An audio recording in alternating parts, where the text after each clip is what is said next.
Hello दोस्तों, नमस्कार। आप लोगों को बहुत बहुत स्वागत है हमारे इस द महुआ चैनल में। दरअसल आज हम राजस्थान का तारागढ़ का किला दिखाने वाले हैं, जो राजस्थान के बूंदी जिले में बना हुआ है। यह किला जिसका निर्माण आज से लगभग 700 वर्ष पहले हुआ था।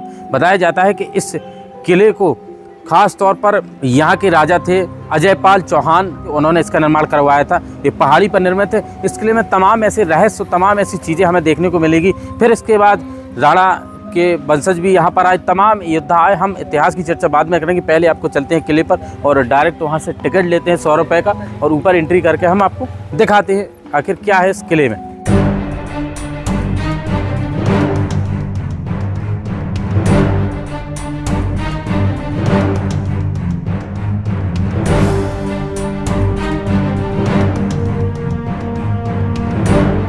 जैसे हम किले के अंदर आते हैं तो आप ये देख सकते हैं जो रास्ता है कुछ इस प्रकार से है। एक समय यहाँ पर हाथी घोड़े से राजा महाराजा लोग आया करते थे। इसके जस्ट ऊपर देखेंगे तो यहाँ से लगभग 60 से 70 फुट एक ऊंची इमारत हमें देखने को मिलती है।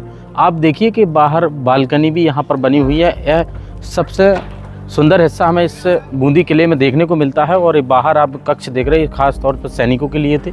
और यहाँ पर आप देख सकते हैं जो रास्ता है कम से कम 25-30 फुट का ये रास्ता है, जिसमें एक समय हाथी घोड़े वगैरह आया करते थे। तो ऊपर चलकर हम देखते हैं आखिर हमें मिलता क्या है इस राजस्थान के बूंदी किले में। जो यहाँ से आपको पूरा का पूरा शहर हमें यहाँ से देखने को मिलेगा कुछ इस प्रकार से। और शहर के जस्ट हर जो पहाड़ बने हैं उसमें छतरियाँ भी बनी हुई हैं। ये छतरियाँ आपको जो देखने को मिलेगी, एक बार कैमरामैन वहाँ पर जूम करके ज़रूर दिखा देना। ये ख़ास तौर पर सैनिक रहा करते थे और उस जगह पर कोई इस प्रकार की जैसे कोई घंटा हुआ, यानी आवाज़ करने वाला कोई यंत्र होता था। अगर कोई हमलावर बाहर से आता था तो वहाँ से आवाज़ की जाती थी। जाने के बाद फिर इसके बाद इस किले पर जो सैनिक थे वो सावधान हो जाते थे और लड़ने के लिए तैयार हो जाते थे। इस किले का इतिहास बहुत लंबा है, हालांकि हम इतिहास बाद में कवर करेंगे। तो अब देखिए एक घुमावदार हमें रास्ता मिलता है। लगभग पुरानी समय का रोड कुछ इस प्रकार से होता था, रोड डला करते थे उस समय। तो जैसे ही हम आगे रास्ते आते हैं तो हमें यहाँ पर ये देख सकते हैं चित्रशाला मार्ग देखने को मिलता है। और यहाँ पर लिखा है तारागढ़ फोर्ट, या फिर यह तारागढ़ फोर्ट है। और इस जगह पर जो यहाँ की चीज़ें बनी हुई हैं वो यहाँ पर दिखाया गया है।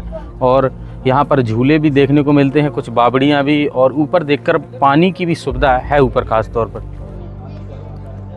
जैसे हम यहाँ पर आते हैं तो हमें सामने हाथी पोल दरवाज़ा देखने को मिलता है। ऊपर आपको 2 हाथी देखने को मिलेंगे और हाथी खास तौर पे स्वागत का प्रतीक होता है, इस वजह से हाथी बनाया गया। हाथी के ऊपर आपको बालकनी जैसी देखने को मिलती है। जब भी राजा महाराजा लोग हाथी से यहाँ से निकलते थे तो उन पर फूल वगैरह डाले जाते थे, इस प्रकार से स्वागत के लिए खास तौर पर। बाहर आप इसकी नक्काशी देख सकते हैं, जो नक्काशी इसमें निकाली गई है बहुत ही खूबसूरत है। इन पत्थरों में आप यहाँ से गौर कर सकते हैं। तो ऊपर आप देखेंगे आज भी इसमें कलर रंग बिरंग हमें देखने को मिलते हैं। ऊपर छल्ले लगे हुए हैं क्योंकि झूमर भी इसमें टंगा रहा करते थे, पर्दे भी टंगा रहा करते थे, और बहुत ही अच्छी चित्रकारी है। अंदर हमें और भी इसका भव्य दृश्य हमें देखने को मिलता है दोस्तों इस बूंदी किले का। तो अब हम इस हाथी द्वार से अंदर हम प्रवेश करेंगे और आपको दिखाएंगे आखिर भीतर हमें क्या क्या देखने को मिलता है।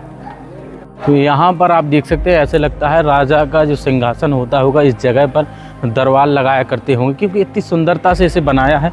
नीचे प्रजा खड़ी रहा करती होगी, ऊपर मंत्री परिषद तमाम ऐसे लोग थे। अब हम आगे की ओर एंटर करने वाले हैं इस भव्य किले के अंदर। कितनी सिक्योरिटी से इसे बनाया है कि समझ में नहीं आता आखिर कैसे कैसे यहाँ पर रास्ते दिए गए हैं। जैसे हम इसके आगे आए तो यहाँ लिखा है रतन दौलत, छत्र महल, फूल महल, बादल महल, झूला महल। यानी हमें यहाँ पर 5 महल अभी और देखने को मिलेंगे। आप देख सकते हैं इसके अंदर तमाम ऐसे महल बने हुए हैं। तो यहाँ आप देखिए अब हम इसके ऊपरी हिस्से में आ चुके हैं और ऊपर से ये बहुत भव्य हमें यहाँ का दृश्य देखने को मिलता है। इस बाहरी दरवाजे को आप देख सकते हैं जहाँ से हमने एंटर किया था। तो अब हम चलेंगे आगे की ओर।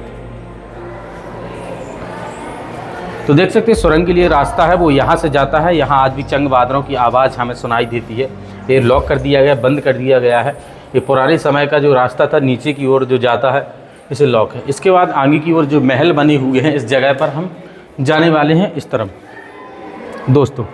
तो देखिए इस राजा के दरबार को इस जगह पर किस प्रकार से इसे बनाया गया है, और इस पत्थर को एक बार ज़रूर हम गौर करेंगे, इसकी नक्काशी किस प्रकार इस पत्थर में निकाली गई है, जो बहुत ही सुंदरता बढ़ाती है इस महल की। ऊपर की ओर देखेंगे तो एक कुछ इस प्रकार से पत्थर में ही ये निर्माण किया गया है, टोटली पत्थर। तो देख सकते हैं किस प्रकार से इस पत्थर को तराशा गया होगा, फिर रखा गया। यहाँ देखेंगे रतन दौलत दीवाने आम, देख सकते हैं आज भी रतन दौलत दीवाने आम का जो सिंहासन है संगमरमर के पत्थर से बना हुआ है।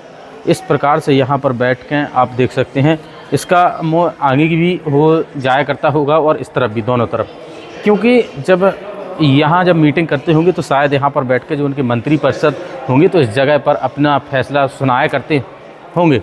आखिर क्या फ़ैसला होता होगा उनका, और जैसे कोई जनता है तो जनता तो इस जगह पर नहीं विजिट किया करती होगी, नहीं आया करती होगी, मगर ये यहाँ नीचे का हिस्सा है जो मैंने आपको दिखाया, एक बार कैमरामैन दिखाना, जहाँ से हमने एंट्री की थी। तो इस जगह पर यहाँ के ग्रामवासी थे वो यहाँ पर आया करते होंगे, और आने के बाद यहाँ से आप एक बार सिंहासन को यहाँ से और पीछे से देख लीजिए, सिंहासन दोनों तरफ रख जाया जाता होगा, जिसमें आगे भी दरबार इनका लगता होगा। तो अब हम इसके आगे की ओर बढ़ेंगे और इसके जस्ट जो कक्ष बने हैं बंद हैं, और आखिर इसमें क्या हो सकता है इसके बारे में हमें कुछ पता नहीं। ना तो यहाँ पर कोई लिखित प्रमाण है इस बूंदी किले में, और ना ही इसके दरवाजे खुले हुए हैं दोस्तों, वरना हम विजिट करके ज़रूर आपको दिखाते। अब चलते हैं हम छत्र महल, फूल महल, बादल महल, 3 महल अभी और हमें आगे की ओर मिलेंगे दोस्तों। तो देखिए नीचे उतरने के लिए सीढ़ियाँ हैं, और यहाँ पर आपको मिलेंगे जो रोशनी के लिए इस प्रकार से बनाए जाते थे कि इसमें जो जिससे दिया हुआ रखे जाते थे कि जो यहाँ रोशनी रहे। यहाँ भी एक सेम दीवाने आम की तरह बना हुआ है। यहाँ देखेंगे इस टैंक को, यह टैंक इस प्रकार से बनाया है कि इस टैंक में पानी भरा जाता था। पानी भरने के बाद आप देखेंगे कि फूल, पत्तियाँ, तमाम ऐसी सुगंधित चीज़ें इसमें डाली जाती थी, तो जो पूरे महल में एक आकर्षित यानी एक सुगंधित माहौल रहे। यहाँ पर आप देख सकते हैं दोनों तरफ हमें कुछ इस प्रकार से देखने को मिलता है, और इस तरफ हाथियों की संख्या एक नहीं अनेक हमें देखने को मिलती। यानी ये खास जगह है जो मेहमानों के लिए यहाँ पर बुलाया जाता था कि आप यहाँ पर बैठिए। तो ये देखिए, यह है मेन जगह इस जगह की, और यहाँ पर एक कार्यक्रम भी होता होगा, क्योंकि जहाँ भी कार्यक्रम होते हैं तो कुछ इस प्रकार का वहाँ बनाया जाता था सुंदर दिखने के लिए। सामने आप देखेंगे तो एक चमकता हुआ एक दरबार हमें देखने को मिलता है। आखिर वह छत्र महल उसे कहा जाता है, और इस छत्र महल में आखिर हमें क्या क्या देखने को मिलता है। इस छत्र महल के अंदर जो एक बाहर कलाकारी देखने को मिलती है, एक चांदी से कुछ सजा हुआ है यहाँ। उससे पहले हम इन अलमारियों में ज़रूर गौर करेंगे। ये उस समय की पेंटिंग आज से 500 साल से अधिक हो चुके हैं, और कुछ बाद में भी बनी होंगी। तो देख सकते हैं आज भी देखने को मिलता है जो राजा जी सिंहासन पर बैठे हैं, और यहाँ उनके मंत्री लोग हैं और प्रजा है। इसमें दर्शाए गए जो पूरा वो मैंने आपको बताया, जहाँ पर बैठकर राजा फैसला सुना करते थे, उस प्रकार से। यहाँ पर आने के बाद इसकी एक बार कलाकारी ज़रूर एक बार गौर करना है कि ये पत्थर में किस प्रकार से निकाली है, कि उस समय ये महल कितना खूबसूरत होगा। आज तो हालांकि हमें बहुत कम ही चित्रकारी देखने को मिलती होगी, पहले बहुत ज़्यादा थी। अभी हम पहाड़ के जस्ट ऊपरी नहीं है, बीच में है, अभी और ऊंचाई पर भी ये किला बना हुआ है। यहाँ से देखेंगे यहाँ पर खिड़की लगी हुई थी, एक खिड़की आज तो हमें नहीं देखने को मिलती, मगर इस किले का व्यू तो बाहर का हिस्सा देखने को मिलता है। और नीचे आप देखेंगे कम से कम अभी आपको ये नीचे जो ग्राउंड दिख रहा होगा, हम अभी 100 फीट से अधिक हैं ऊंचाई पर, और ये धीरे धीरे क्रम से कक्ष बाई कक्ष यानी कई मंजिला बना हुआ है। जैसे हम छत्र महल के तरफ आते हैं तो यहाँ पर लिखा है कि 1658 ईस्वी में इस छत्र महल का निर्माण हुआ था, और यहाँ पर लिखा है कि 1671 से 1658 के बीच इसका निर्माण हुआ था। बाहर इस राजा महाराजाओं की जो चित्रकारी है यहाँ पर हमें देखने को मिलती है।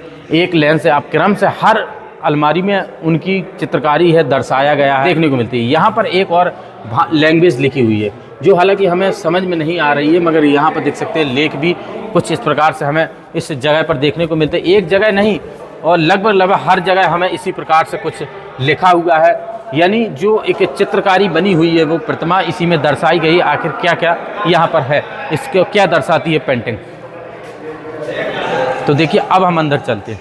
अंदर जाने से पहले एक बार इसे देखिए, गौर करना कि उस समय एक किस प्रकार से बनाया है और आज भी कुछ इस प्रकार से एक चमकता धमकता हमें देखने को मिलता है। तो इन दरवाज़ों को ज़रूर एक बार गौर करना कि दरवाजे में भी बहुत अच्छी नक्काशी निकाली गई है, जो पुराने समय के दरवाजे आज भी हमें देखने को मिलते हैं। क्योंकि कुछ लकड़ी ऐसी होती है जो हज़ारों साल तक चलने के लिए तैयार होती है, इस प्रकार से उसी का घर यूज किया गया है यहाँ पर दोस्तों। तो अब अंदर आते हैं, अंदर और हमें कक्ष के बाद कक्ष देखने को मिलती है। यहाँ पर लॉक लगा दिया गया है, आगे जाने के लिए प्रतिबंधित है। इसके बाद आगे यहाँ पर देखेंगे जो एक चित्रकारी है ना, आज से 500-600 साल पहले हुई थी, मगर आज भी अपना रूप काफ़ी हद तक लिए हुए हैं। क्यों? क्योंकि फूल और पत्तियों से जो बने जंगलों से निकाले गए कलर बहुत सालों साल चलते हैं। आजकल के हम कलर से अगर पेंटिंग करेंगे तो आज का 2-4 साल ही होंगे, उस पेंट का कोई नामो निशान नहीं बचेगा। तो बनाया गया है, ये पानी का सिस्टम है इस जगह पर। आपको देखना कि यहाँ पर किस लिए पानी का था और नीचे पाइप लाइन पूरी थी, तो इस जगह से पानी जाया करता था और पानी की सुविधा के लिए तो अब हम आगे की ओर जो फूल महल और बादल महल अभी बचा है दिखाने के लिए, वह और हम आपको दिखा रहे हैं दोस्तों। तो ये सीढ़ियाँ देख सकते हैं जो एकदम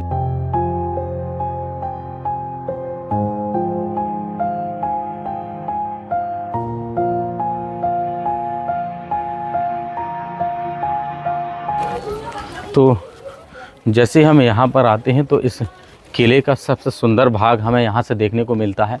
आप देख सकते हैं अंदर अनेक महल बने हुए हैं और महल के बाद आप ये हिस्सा नहीं है इस किले में, इस किले के बाद हम आगे देखेंगे और भी हमें बहुत सी इमारतें यहाँ पर देखने को मिलती हैं जो बड़े बड़े महल हैं, कक्ष हैं, वहाँ तक देखेंगे। अगर रास्ता होगा तो ज़रूर हम आपको विजिट करके दिखाएंगे। और ये किला बहुत ऊंचाई पर बना हुआ है, आप देख सकते हैं। तो अब हम उन महलों की ओर चलने वाले हैं जो सब में आकर्षित कर देने वाले हैं हम लोगों को।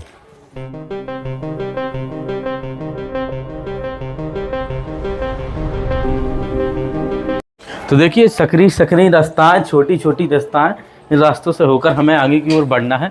अब हम फूल महल के अंदर आ चुके हैं। यह फूल महल सबसे ज़्यादा खूबसूरत हमें यहाँ पर देखने को मिलता है। ये बाहर आप देख सकते हैं जो टैंक बना हुआ है संगमरमर पत्थर से, इसमें भी पानी डाला जाता था। पानी डालने के बाद फव्वारे वगैरह कुछ व्यवस्था हुई उस समय तो, और साथ में जो भी सुगंधित फूसफुगे और अनेक चीज़ें इसमें डाली जाती थी। इसमें पूरा माहौल एकदम खुशबूदार रहे दोस्तों। आगे नो एंट्री है, आगे नहीं जा सकते, हालांकि यहीं से हम आपको दिखा दें। इस फूल महल को फूल की तरह सजाया है।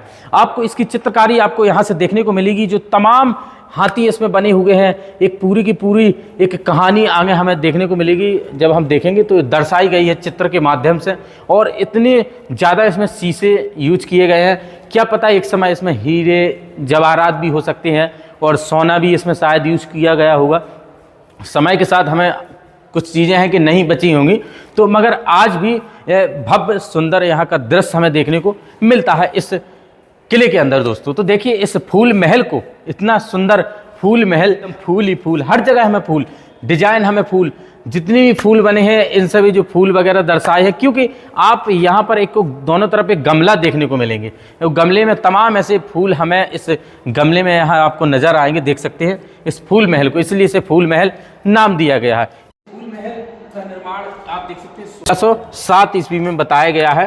कुछ इस प्रकार से राव राजा भोज सिंह जी ने खास तौर पर एक करवाया था और 1585 से इसका निर्माण हुआ था, 1607 में यह खत्म हुआ। तो अब हम बादल महल की ओर बढ़ेंगे। तो देखिए इस फूल महल के जस्ट बगल में हमें राजा की शौचालय देखने को मिलती है।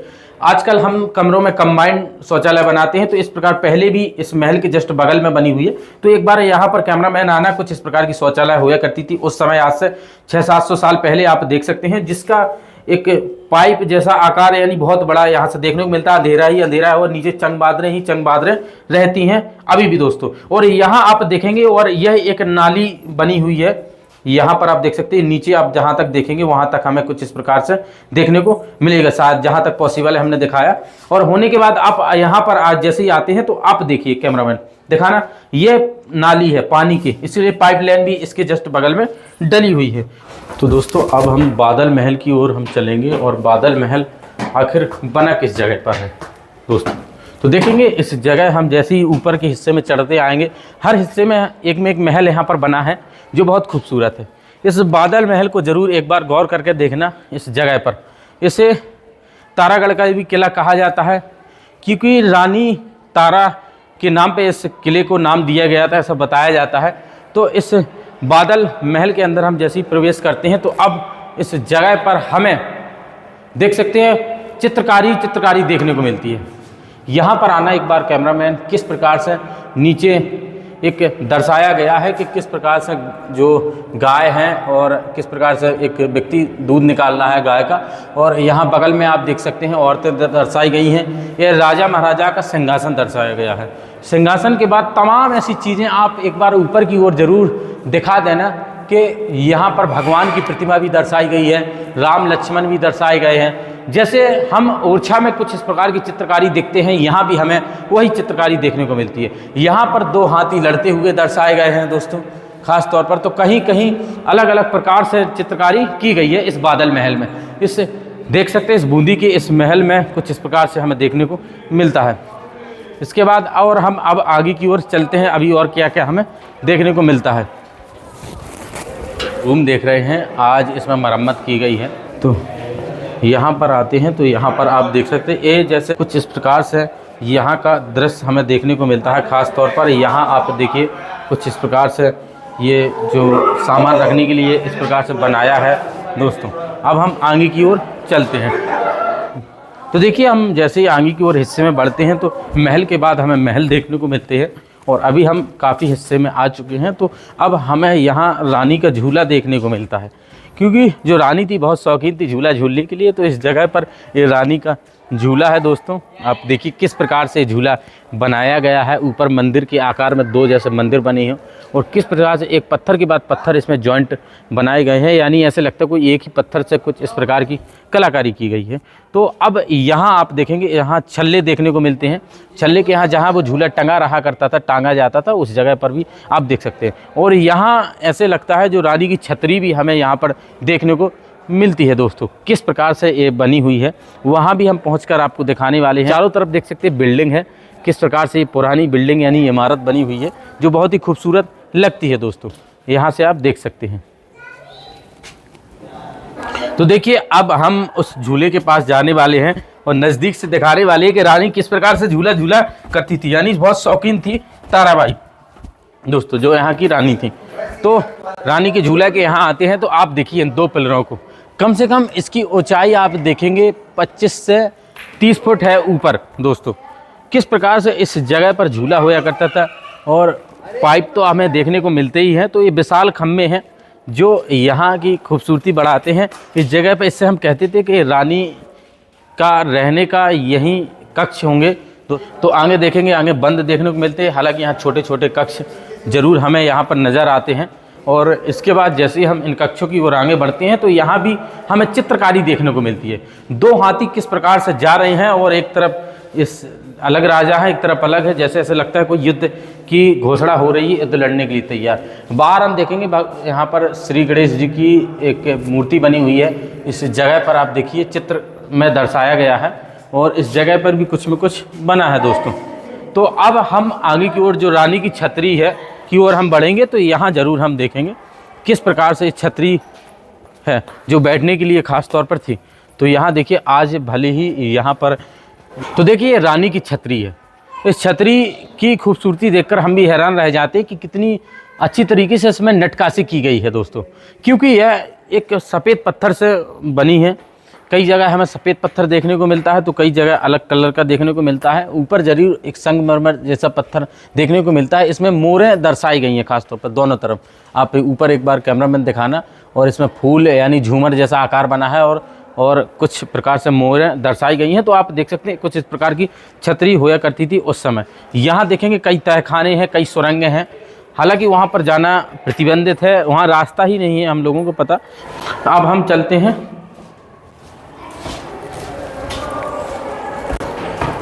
देखिए इस भूल भुलैया रास्ते को समझ में नहीं आ रहा है कहाँ से जाएं, कहाँ को निकले।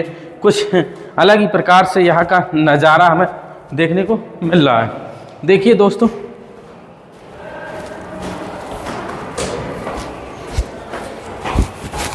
तो यहाँ देखेंगे, यहाँ हमें चंग बादलों की आवाज़ आती है और यह ऐसा लगता है जैसे कोई सुरंग का रास्ता गया हो नीचे की ओर यहाँ ख़ास तौर पर, क्योंकि यहाँ पर गेट लगा है तो अंदर जाना अलाउ नहीं है। दरअसल यहीं से हम आपको दिखा दें तो देख सकते हैं हम चित्रशाला के यहाँ आ चुके हैं। इस जगह को चित्रशाला नाम दिया गया है। अब आगे की ओर हम बढ़ेंगे जहाँ चित्रकारी बनी हुई है। तो यहाँ देखेंगे एक पार्क जैसा हमें यहाँ पर देखने को मिलता है, जो उस समय भी कुछ इस प्रकार से होगा दोस्तों। ये खास देख सकते हैं, जैसे कहते नहीं कि राजा महाराजा टहलने के लिए खास स्पेशल इस पहाड़ी पर ये बना हुआ है। ये टैंक है जिसमें पानी भरा जाता था ख़ास तौर पर, आप यहाँ पर आप देख सकते हैं। इससे पहले अब हम आगे चित्रशाला की ओर बढ़ेंगे और वहाँ पर देखेंगे आखिर हमें क्या क्या देखने को मिलता है उस जगह पर दोस्तों। तो देखिए हम चित्रशाला की ओर अब आगे की ओर चलेंगे और देखेंगे आखिर हमें क्या क्या इस जगह पर देखने को मिलता है दोस्तों। इस जगह पर भी चित्रकारी बनी हुई है अलग अलग प्रकार की, और ये सीढ़ियाँ हैं ऊपर चढ़ने के लिए। इन सीढ़ियों के माध्यम से हम ऊपर चढ़ेंगे और आपको दिखाएंगे यहाँ की चित्र क्या क्या बनी हुई है।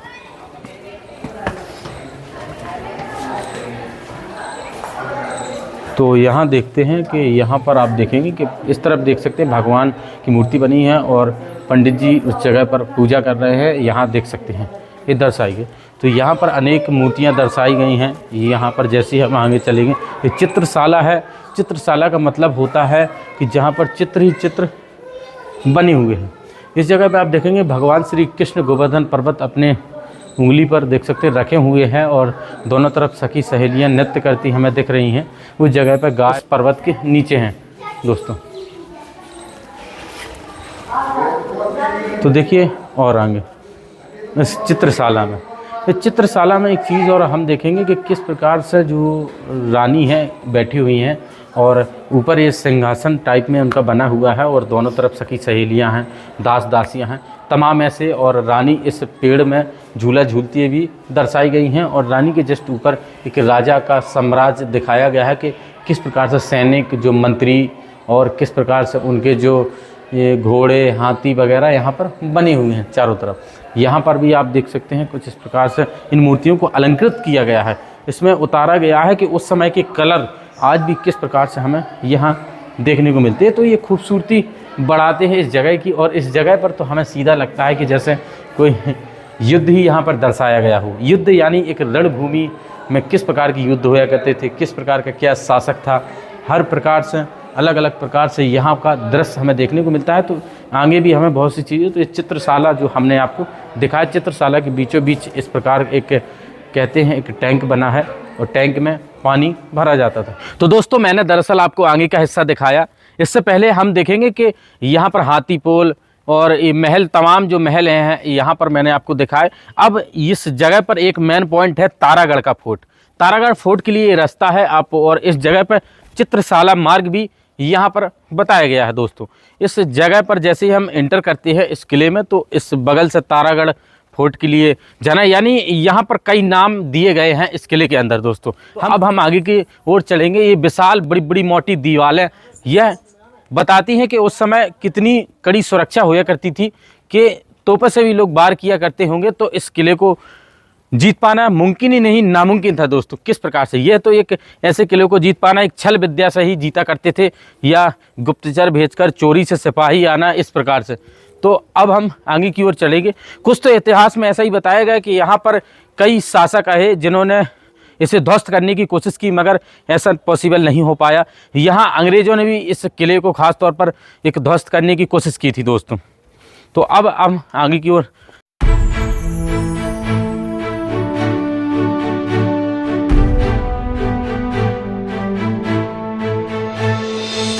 तो देखिए अब हम तारागढ़ फोर्ट के आगे जैसे ही बढ़ते जाएंगे तो ये घुमावदार रास्ता, ये जो खड़ी चलान,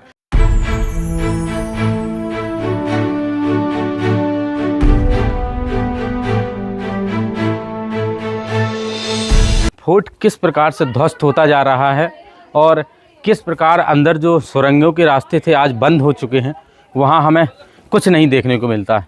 इस तारागढ़ के ऊपर हम कैसे अंदाज़ा लगा सकते हैं कि यहाँ पर हाथी आना मुश्किल ही है, मगर घोड़ों से ज़रूर यहाँ पर चढ़ाई की जाती होगी। ख़ास तौर पर ये जो चौकियाँ बनी हैं ये ख़ास तौर पर सैनिकों के लिए है। तो इसका ये प्रवेश द्वार है इस तारागढ़ किले का दोस्तों। तो अंदर आती हैं ये विशाल दरवाजे, देख सकते हैं जो उस समय लकड़ी से बने हुए हैं, और किस प्रकार से जो कीले लगाए गए हैं कि ये इसलिए होते थे कि अगर कई बार जब आक्रमणकारी आक्रमण करते थे तो हाथियों का ज़्यादा इस्तेमाल किया करते थे दरवाजे तोड़ने में, तो इससे हाथी इसे धक्का नहीं दे पाते थे, कीले उसे चुभते थे दोस्तों। तो जैसे हम इस बूंदी किले के अंदर आते हैं तो यहाँ पर कहते पर्यटक स्थल से बहुत अच्छा है यह क्षेत्र, और यहाँ पर हज़ारों की संख्या में लोग यहाँ पर घूमने के लिए आते हैं। दिन में ऐसे बहुत लोग यहाँ पर घूमने के लिए आते हैं, और साल की तो अलग ही बात है। इस किले की खूबसूरती तो बहुत है दोस्तों, क्योंकि एक पहाड़ी पे बना हुआ यह किला, इसे तारागढ़ के किले के नाम से जाना जाता है, और बूंदी का किला दोस्तों। इस जगह पर हम टूरिस्ट से ज़रूर हम पूछेंगे जो लोग यहाँ पर घूमने के लिए आते हैं, क्योंकि कुछ चीज़ें स्थानीय लोगों को इसके बारे में ज़्यादा पता होती है आखिर क्या क्या है इस जगह पर। भैया आपका बहुत बहुत स्वागत है हमारे दा महोबा चैनल में। आपका शुभ नाम? अलकेफ।